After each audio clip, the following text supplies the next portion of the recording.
अस्सलामुअलैकुम। मेरा नाम हफीज़ हैदर है और मैं क्लिनिकल साइकोलॉजिस्ट हूँ।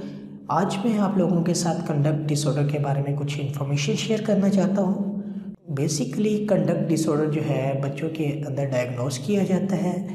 इसको डायग्नोस करने के लिए जो मेजर सिम्टम्स हैं वो सबसे पहले है अग्रेशन।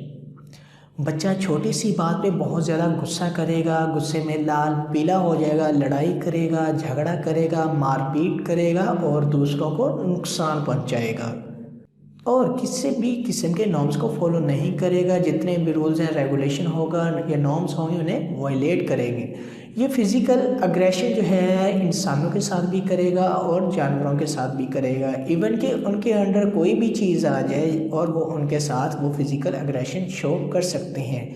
फॉर एग्ज़ाम्पल, अगर मदर ने कुछ कहा है बेटे को और बेटे के अंदर ये सिम्टम्स हैं, तो अगर फिर वक्त वो मदर के सामने वो गुस्सा शो नहीं कर सका, तो अगर घर में कोई पेट है तो वो पेट पर जाकर सारा गुस्सा निकाल देगा।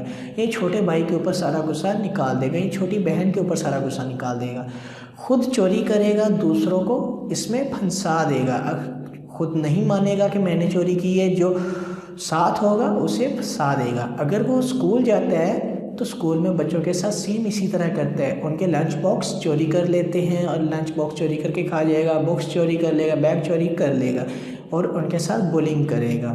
इवन के कुछ केसेस ऐसे भी देखे जाते हैं कि बहुत सारे सेक्सुअल एक्टिविटीज़ के अंदर इस तरह के बच्चे मुलव्वस होते हैं और रेप जो है दूसरे बच्चे के साथ कर देते हैं।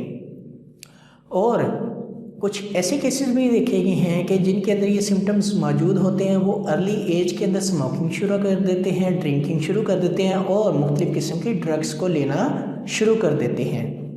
इस तरह के बच्चे घर के कोई भी जो है रूल्स एंड रेगुलेशंस को फॉलो नहीं करते। अगर बच्चे को कहा जाए कि आपने बेटा घर में 9 बजे रात को वापस आना है, तो इस तरह के बच्चे बिल्कुल फॉलो नहीं करते और रात को तकरीबन 1, 2, 3 बजे वापस आते हैं और बाज़ दफ़ा तो पूरी पूरी रात वापस नहीं आते। अगर घर वाले उनको इन सिम्टम्स की बिना पर समझाने की कोशिश करें तो वो घर वालों के साथ लड़ पड़ते हैं, झगड़ पड़ते हैं और उन्हें धमकी दे देते हैं कि हमने घर छोड़कर चले जाना है। और बाज़ दफ़ा ऐसे केसेस भी सामने आते हैं कि वो घर वालों को धमकी देकर चले जाते हैं और जब तक उनका गुस्सा ठंडा नहीं होता, जब तक उनकी डिज़ायर फुलफ़िल नहीं होती, तब तक वो वापस नहीं आते। इन बच्चों की जो स्कूल परफॉर्मेंस है आए दिन उनका ग्राफ जो है नीचे की तरफ आ रहा होता है और जो एंटी सोशल एक्टिविटीज़ हैं उनका ग्राफ ऊपर की तरफ जा रहा होता है।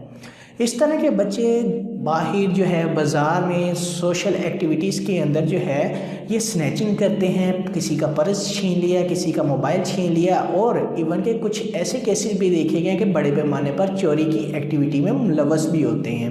इस तरह के जो बच्चे होते हैं जिनके अंदर ये सिम्टम्स होती हैं, इनके अंदर एक जो इम्पल्स होती है बहुत ज़्यादा पीक लेवल पर होती है और उस सेटिस्फैक्शन तक जाने के लिए किसी हद से भी गुजर जाते हैं। इन्हें किसी का भी एहसास नहीं होता है, इनके अंदर एम्पैथी फीलिंग्स नहीं होती, ये किसी की भी केयर नहीं करते सिवाय अपने।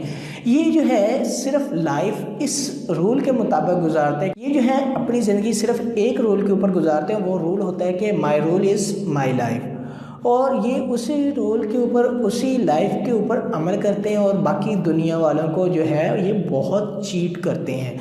और बाज़ दफ़ा ऐसे केसेस देखे गए हैं कि इस तरह के बच्चे जो है चोरी करते हुए पकड़े जाते हैं और विक्टिम का लेबल लगाकर जेल से वापस आते हैं। ये थी कुछ कंडक्ट डिसऑर्डर की सिम्टम जिनकी बिना पर हम कंडक्ट डिसऑर्डर को डायग्नोस करते हैं और इन सिम्टम में से 4 सिम्टम का होना ज़रूरी है और ये जो है सिम्टम्स हैं 1 साल तक इस बच्चे के अंदर होनी चाहिए और 6 मंथ तक कॉन्स्टेंटली इन सिम्टम्स की वजह से इसकी पर्सनल लाइफ, सोशल लाइफ और ऑक्यूपेशनल लाइफ डिस्टर्ब होनी चाहिए।